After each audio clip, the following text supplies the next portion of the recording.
Olá! Seja bem-vindo mais uma vez, é um prazer tê-lo aqui. Mateus capítulo 5, versículo 4 diz o seguinte, isso aqui é Jesus falando: Bem-aventurados que choram, porque serão consolados. Talvez nós possamos ler isso e achar que Jesus está se referindo aos coitados deste mundo, aos miseráveis, às pessoas que estão passando fome, pessoas que estão sofrendo algum tipo de injustiça, sendo torturadas e por aí vai.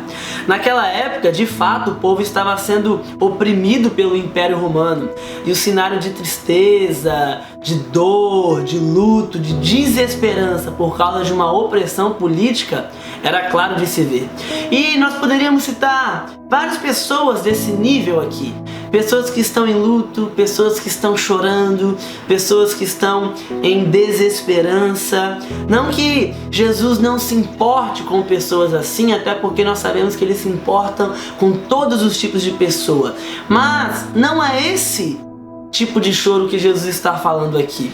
Na verdade, o choro que Jesus fala é algo muito mais profundo. A Bíblia vai falar de uma opressão muito maior e muito mais devastadora do que qualquer coisa que você poderia me falar.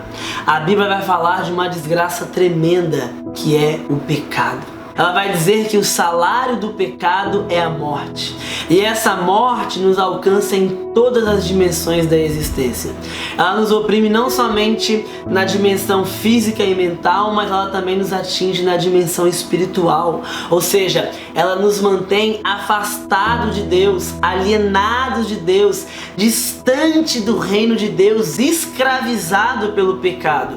Jesus nos encontra nessa condição mórbida e miserável e ele nos promete consolo. Jesus está dizendo que ele vem para consolar aqueles que choram pelos seus pecados, aqueles que reconhecem a sua miserabilidade e correm para o verdadeiro consolo de Jesus. Ele veio para consolar os que andam tristes pelos pecados e dar a todos os que choram uma coroa ao invés de cinzas, óleo de alegria ao invés de pranto, um manto de louvor em vez de espírito deprimido. Foi o que o profeta Isaías profetizou. Existem muitos que ainda choram hoje pelo abandono, pela opressão, pelo sofrimento. Onde estão aqueles que choram porque pecaram contra o Criador?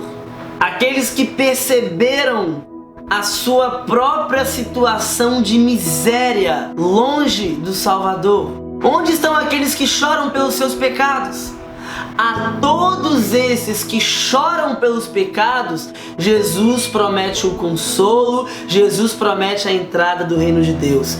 É para esses que Jesus está dizendo: bem-aventurados que choram, ou seja, mais que felizes aqueles que choram, porque esses serão consolados, esses que reconhecem o seu pecado, esses que reconhecem a sua miséria, esses que reconhecem que estão longe de Deus, esses serão mais do que felizes, porque eles serão consolados pelo Senhor. E neste momento, eu te faço um convite um pouco estranho. Eu te convido a chorar pelos seus pecados, a reconhecer os seus pecados, a confessar os seus pecados, a se arrepender dos seus pecados e pedir que o Senhor Jesus enxugue as suas lágrimas e te dê uma nova vida. Bem-aventurados que choram, porque eles serão consolados. E agora você entende de fato o que é esse choro. Fique conosco, fique com Deus, um grande abraço e tchau.